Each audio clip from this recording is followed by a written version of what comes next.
जय शिव शंकर भोलेनाथ। कर्पूर गौरम करुणावतारम संसार सारम भुजगेंद्रहारम सदा वसंतम हृदयारविंदे भवम भवानी सहितम नमामि।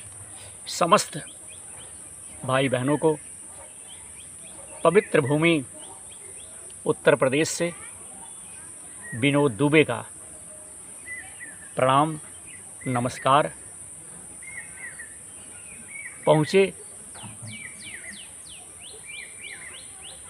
दोस्तों, हमारा देश एक आस्था और विश्वास का देश है और इस देश में लोग अपनी श्रद्धा भक्ति के हिसाब से हमारे आराध्य देवी देवताओं की, दुर्गा की, हनुमान की, शंकर की, जो है काली की, सरस्वती की, संतोषी की पूजा प्राचीन काल से चली आ रही है।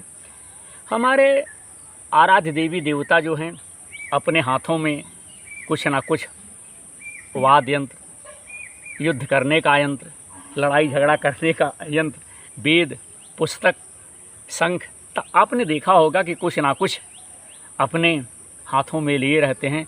और हमारे भगवान भोलेनाथ तो भैया डमरू लिए रहते हैं, त्रिशूल लिए रहते हैं, गले में बासुकीनाथ को धारण किए रहते हैं। तो आने वाले समय में श्रावण का महीना भी प्रारंभ होने वाला है, तो हमने सोचा कि क्यों ना भगवान भोले के विषय में कुछ चर्चाएं हो जाएं।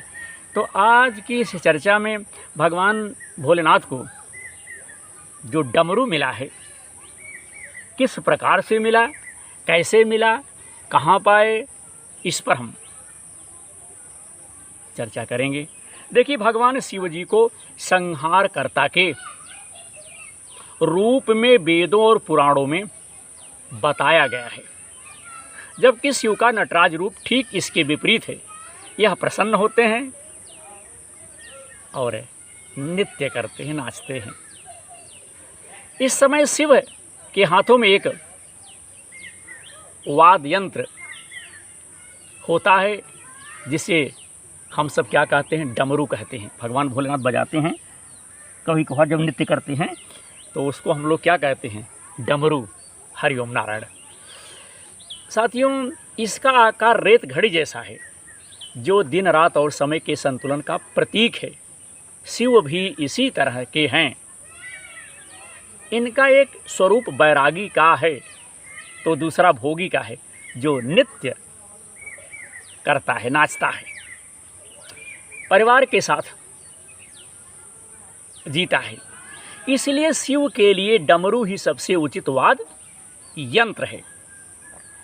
यह भी माना जाता है कि जिस तरह शिव आदि देव हैं, उसी प्रकार डमरू भी आदि वाद्य यंत्र है।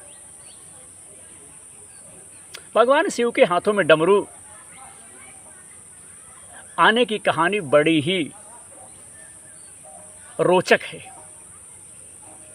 सृष्टि के आरंभ में जब देवी सरस्वती प्रकट हुई,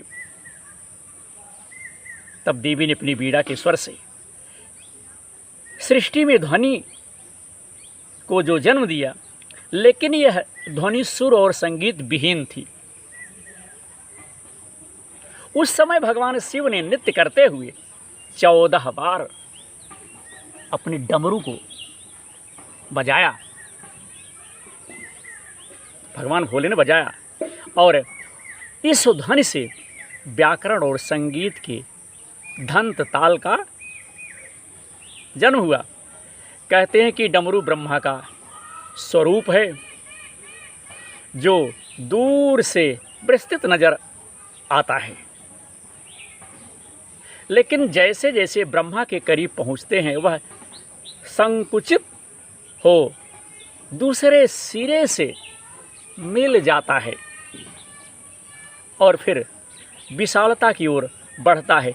सृष्टि में संतुलन के लिए इसे भी भगवान शिव अपने साथ लेकर के प्रकट हुए। तो आज हमने अपने भाइयों को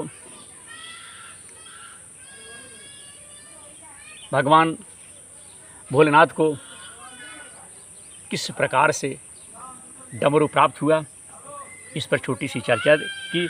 आशा है हमारे भाइयों को, हमारे मित्रों को, हमारे देशवासियों को भगवान भोले को किस प्रकार से डमरू, किस प्रकार से त्रिशूल मिला, यह जानकारी अच्छी लगेगी।